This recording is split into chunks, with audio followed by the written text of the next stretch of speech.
Thon, pommes de terre à l'eau, mayonnaise, pomme. Spaghetti bolognaise, yaourt. Soupe maison. Riz en sauce avec poulet, yaourt au chocolat avec du Coca-Cola. Sandwich avec le groupe. Poulet, pommes de terre, courgettes. Yaourt, pâte. Rien. Juste tout ça, j'ai pas le courage. Pommes de terre en salade, cervelas, œufs. Rouelle de porc, champignons, frites, yaourt nature. Pot-au-feu, tarte aux pommes. Pâte au gruyère. Hors d'œuvre composé, salade, œufs, tomates. Frites fricadelles avec mes deux fils. Poisson, riz complet, tomates. Soupe. Frites nuggets et un yaourt pour les filles. Frites, fricadelles. Croque-monsieur, yaourt. Idem le soir. Soupe maison. Reste des pâtes et du Danone. Charcuterie, fromage. Pâte complète, oignons rouges et tartines. Rôti de porc. Rien. Néant. Pâte steak. Croque-monsieur, compote. Soupe maison. Haricots verts sautés, pommes de terre frites avec des steaks. Pâte carbonara. Rien. Soupe. Pâte, riz, purée et un peu de légumes. Lasagne. Riz, poisson. McDo. Wok de légumes et poissons. Ouais, en fait, c'est une sorte d'un flan, mais salé avec de la farine de pois chiche qu'on mange avec un sandwich, donc du pain avec de la harissa. Omelette champignons, salade d'endives. Croque-banane. Néant. Je ne sais plus. Tartiflette plus compote. Soupe maison. Soupe d'oignon, poulet, pommes de terre. Invité par mon beau-fils, pizza. Côte de porc, haricots verts, pommes de terre. Sandwich. Un sandwich. Gratin dauphinois. Je ne sais plus. Idem le soir. Lentilles saucisses maison. Pizza maison, sauce rouge, poulet mariné, Poisson riz, un plat que mes fils adorent. Pommes de terre à l'eau. Reste des frites avec des fruits. Biscotte, surimi, mayonnaise, pomme. Lentilles saucisses, compote. Kebab maison. du couscous, Poulet frites. Fricasse. Moules frites. Frites, tartinade de poulet, pamplemousse. Crêpes. Soupe maison. le reste du couscous du matin. Quoi? Raviolis. Pâtes. Soupe et tartines. Œufs durs, salade, tomates, jambon. Bourguignon, compote. Soupe maison. Soupe de légumes, briques, Yaourt. Raviolis au gratin. Haricots verts, sautés de porc, melon. Idem le soir. Spaghetti bolognaise. hamburger frites, Fricasse de cassoulet. Couscous. Pizza au chorizo plus compote. Soupe maison. pâtes à la crème fraîche, Pâtes. Rien. Poulet, pommes de terre, carottes, compote. Risotto. pâtes à la crème fraîche.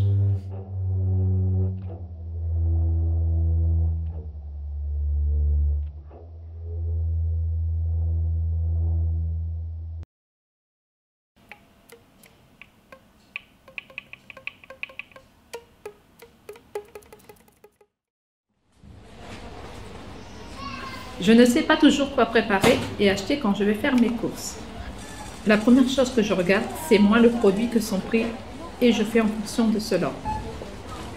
Rentrer dans un supermarché est devenu une source d'angoisse. Les prix augmentent de plus en plus. Manger sain est un coût. La nourriture n'est pas aussi saine. Les légumes sont remplis de pesticides. La viande que nous consommons vient d'élevage intensif, avec des animaux maltraités et mal nourris. Même l'eau que nous buvons n'est pas si saine. Devoir cuisiner les repas, j'aime pas. Ras-le-bol qu'on me dit que je mange trop de sucre. Mes goûts ne seront pas les mêmes que ceux de mes gamins. Je vais prendre un cassoulet, ils n'en mangeront pas. Et je vais prendre un couscous, ils n'en mangeront pas non plus. Ils préfèrent les sandwichs et les hamburgers. J'ai dû faire attention suite à mon opération. J'ai eu un régime draconien, cantonné aux pâtes jambon. Pas le droit aux résidus et il y en a partout. J'étais au bol Cubor les premiers jours, c'était compliqué. Puis j'ai eu le droit à une biscotte. Une, pas deux. Avec le temps, mon rapport à la cuisine a beaucoup changé. C'est devenu une corvée comme toutes les autres. je fais avec moins de plaisir car c'est devenu un cassement de tête avec les conditions de vie qui ont beaucoup changé. Dès que j'ouvre mon placard ou mon frigo, je trouve de moins en moins de bonnes choses. Je sais ce qui est bon pour ma santé, les aliments à sélectionner. J'ai bien été informée, mais je suis plus attirée par les aliments transformés. Marre de culpabiliser les gens à qui on ne vend que des produits merdiques, en leur faisant croire que ce sont des bons produits, et résultat, les compotes, les barres de céréales, que les mamans achètent en croyant bien faire, ras-le-bol des légumes et des fruits moches, parce que moche, ok, mais ça se mange quand même. Pour moi, il est extrêmement difficile de se nourrir lorsqu'une pathologie est présente et que le suivi médical est compliqué. Les bonnes graisses ne sont pas forcément accessibles pour les petits budgets. Il faut faire les courses à la loupe et chercher sur le net les aliments autorisés. Manger bio, ce n'est pas la peine d'y penser. Un jour, je suis allée à l'hôpital pour une douleur. J'avais comme un ventre de femme enceinte de 7 mois. Le médecin est revenu avec les résultats et il m'a dit que j'avais un foie gras. J'essaie tant bien que mal de manger équilibré, mais le prix des légumes frais est cher. Donc je prends des légumes en boîte ou en surgelé. J'ai 420 € d'RSA. Mon Laurent, mon fils de 24 ans, a 600 € de chômage. Quand j'ai payé le loyer et les factures, environ 500 €, il nous reste 100 € par semaine pour nous deux. Il y a pire que nous. Un coup, Macron avait donné 100 € de prime. C'était par rapport à l'inflation. Il y a des gens qui disent c'est toujours les mêmes qui bénéficient de la prime.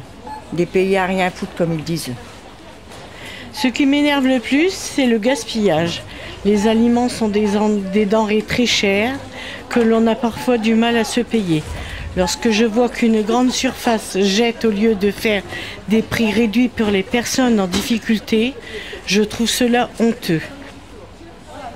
J'aimerais manger du saumon, mais je me contente de sardines. Je fais attention à mes dépenses, étant au RSA, je ne peux pas me permettre des folies. Aucun gaspillage ou presque.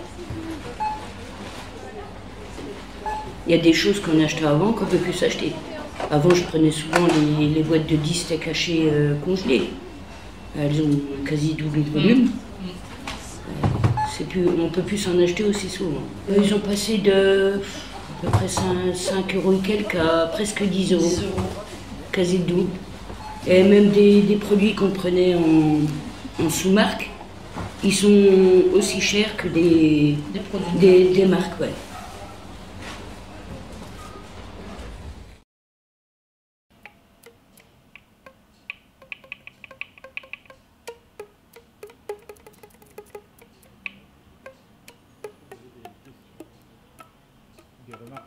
Allez. Alors moi, je voudrais m'adresser à la personne qui s'occupe au niveau de tous les supermarchés.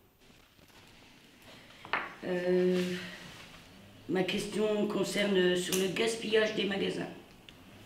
Tout ce qui est jeté en nourriture et qui pourrait être redistribué à des personnes dans le besoin ou à des associations. Je ne comprends pas le gaspillage qui à ce niveau-là. Carrefour, par exemple, apparemment, sur leur benne, ils mettent du javel pour que personne ne puisse les prendre. En fait, c'est vrai, ils font ça pour éviter que les gens s'introduisent, parce que quand ils s'introduisent, ils jettent tout par terre et tout. Et en plus, il y a des animaux, il y a des chiens et tout. Mais justement, il y a une solution, ils peuvent toujours le mettre d'une façon présentable et que les gens se servent. Pourquoi ils le jettent? Parce qu'un emballage est déchiré, ils le jettent parce qu'ils ne peuvent pas le redonner. Or qu'ils peuvent le mettre dans un rayon spécial à libre service pour tout le monde, qui ne peuvent pas, c'est ce que je dis, c'est du peuvent pas les acheter. Bah oui, expérience, parce que nos caissières, elles sont pas là pour gérer le dallage que ça peut produire. Mais pourquoi il n'y a pas assez de personnel? Parce qu'on remplace le personnel par des machines, or on peut éviter tout ça. Parce que voilà, faudrait à déjà chaque fois, éviter de faire des drives. Je suis d'accord, les drives, les caisses automatiques, pourquoi remplacer des gens par des machines? Il faut déjà arrêter tout ça. En fait, c'est les gens qui poussent en fait, à l'évolution, à tout ça. À ce qu'il y ait moins de caissiers, le fait qu'on fait beaucoup de drives, déjà, il y a moins de caissières. Pour éviter la perte de temps, or que Et oui, moi je bosse de 9h du matin à 20h, 20h30. Moi, aller faire les courses, je finis le samedi après-midi, aller faire les courses le samedi après-midi, c'est mort. Donc le drive, je trouve que c'est bien pratique. Et ça n'enlève pas l'emploi à une caissière. Bah, moi, j'avais le parlé... gars qui prépare, il est toute la journée à préparer les colis. Hein. Enfin, moi, les drives, moi, je trouve c'est bien en temps de Covid. Oui, hein, mais sinon, moi, j'aime pas parce que t'as plus le le rapport humain. Ou pour les gens qui travaillent. Et même, ouais, ah oui, pour les gens qui travaillent. Mais après, si on peut l'éviter, je pense que si on peut peut l'éviter... C'est vrai, hein, c'est comme les services de la poste, des choses ce genre.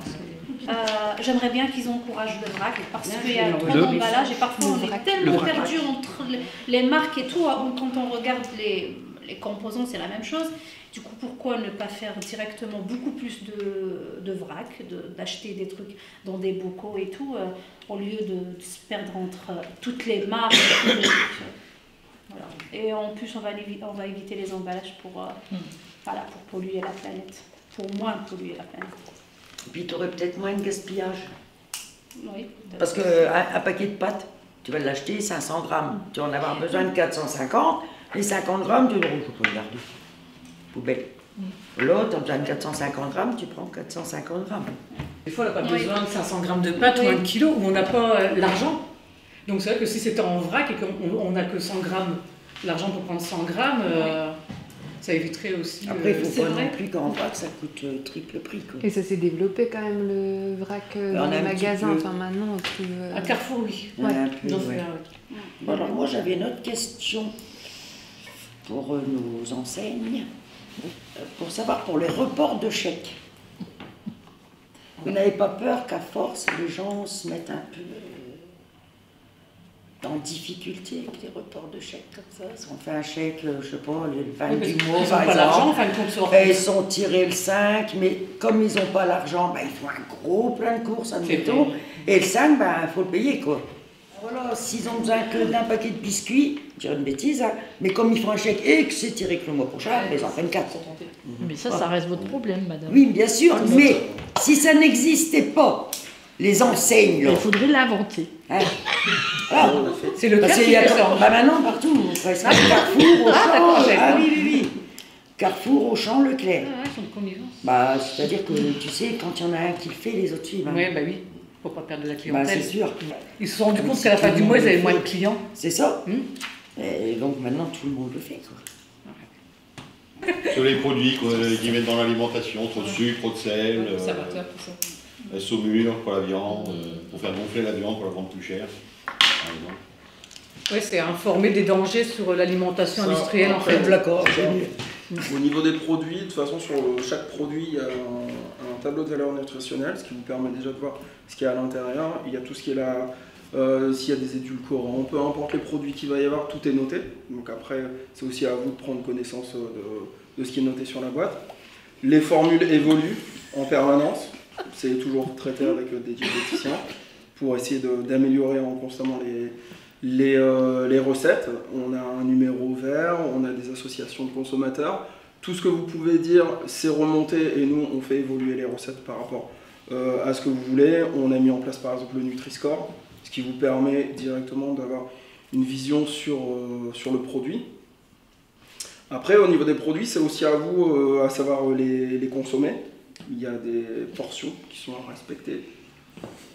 Il faut manger équilibré, varié, tout le monde le sait. Après, si vous appliquez ces règles-là, vraiment, il n'y a pas de problème de santé à avoir avec nos produits. Alors moi, je voudrais savoir, pour la cantine des écoles, pourquoi que la cantine a été remontée et alors qu'ils ont abaissé l'alimentation des enfants, c'est-à-dire les parts qu'ils ont dans leur assiette, ils ont diminué. Le prix a augmenté. Le prix a remonté. Les parts, elles ont diminué parce qu'elles sont calculées en fonction de leur âge et de ce qu'il leur faut, de leur apport nutritionnel. Après, on jette, donc on a recalculé les parts. Et ça a augmenté parce que madame, il y a de l'inflation partout et nous aussi, on en est victime. Voilà. Parce qu'il y a des enfants qui demandent du rab et alors qu'on les refuse. Alors ça, je ne sais pas, madame. Permettez-moi d'enfoncer. Ça sera pour les enseignes. Pour moi, le gaspillage est lié à cause de vous. Simplement par rapport aux dates de péremption. Car elles sont trop courtes. Alors que normalement, elles pourraient être encore plus longues à cause de votre consommation, vous voulez toujours s'enrichir sur les produits tout le temps. Oui, donc pourquoi vous mettez des dates de péremption trop courtes? Parce qu'on voudrait pas que des gens tombent malades à cause de nous, donc par sécurité, on préfère avancer la date pour être sûr qu'il n'y ait pas de soucis et qu'on ne se retourne pas contre nous par la suite. Bizarrement, les boîtes de conserve peuvent être encore consommables 5 à 10 ans après la date de péremption. Ça n'a pas été prouvé. Hein, ça, le miel, par exemple, il y a une date de péremption, alors que le miel, c'est impérissable.